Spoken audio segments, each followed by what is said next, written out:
അഖിലേന്ത്യാ സർവീസിലിരിക്കെ വിരമിച്ചിട്ടും വകുപ്പുതല നടപടിയിലും ജുഡീഷ്യൽ നടപടിയിലും തീരുമാനമാകാതെ വന്നാൽ പെൻഷൻ ആനുകൂല്യം അനുവദിക്കാനാകില്ലെന്ന് ഹൈക്കോടതി. അടിസ്ഥാന പെൻഷൻ മാത്രം നൽകാം എന്നാണ് കോടതി ഉത്തരവ്. കേന്ദ്ര അഡ്മിനിസ്ട്രേറ്റീവ് ട്രൈബ്യൂണൽ ഉത്തരവ് റദ്ദാക്കിയാണ് ഹൈക്കോടതിയുടെ നടപടി. വിരമിക്കലിന് ശേഷവും വകുപ്പുതല നടപടിക്രമങ്ങളിലോ ജുഡീഷ്യൽ നടപടിക്രമങ്ങളിലോ തീരുമാനമുണ്ടാകാത്ത പക്ഷം അഖിലേന്ത്യാ സർവീസ് ഉദ്യോഗസ്ഥർക്ക് അടിസ്ഥാന പെൻഷൻ തുക മാത്രമേ അനുവദിക്കാനാകൂവെന്നാണ് ഹൈക്കോടതിയുടെ ഉത്തരവ്.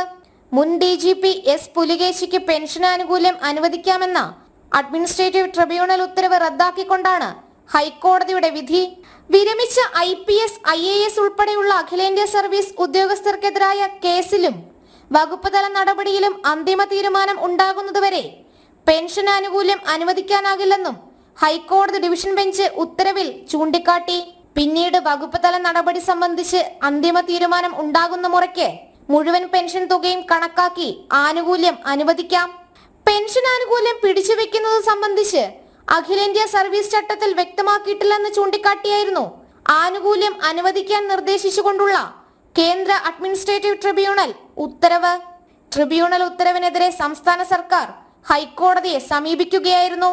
അഖിലേന്ത്യാ സർവീസ് ചട്ടം 6(2) വകുപ്പുതല നടപടിയിൽ അന്തിമ തീരുമാനമാകാതെ വിരമിക്കൽ ആനുകൂല്യം അനുവദിക്കേണ്ടതില്ലെന്ന് വ്യക്തമാക്കിയിട്ടുണ്ടെന്നായിരുന്നു സംസ്ഥാന സർക്കാരിന്റെ വാദം. സർക്കാർ വാദം അംഗീകരിച്ച ഹൈക്കോടതി പുലികേശിക്കെതിരെ എറണാകുളം CBI കോടതിയിലുള്ള കേസിന്റെ വിചാരണ നടപടികൾ 9 മാസത്തിനകം പൂർത്തിയാക്കുവാനും അതിനനുസൃതമായി കാലതാമസമുണ്ടാകാതെ വകുപ്പുതല നടപടിയിൽ തീരുമാനമെടുക്കാൻ സർക്കാരിനോടും നിർദ്ദേശിച്ചു. ജനം, കൊച്ചി.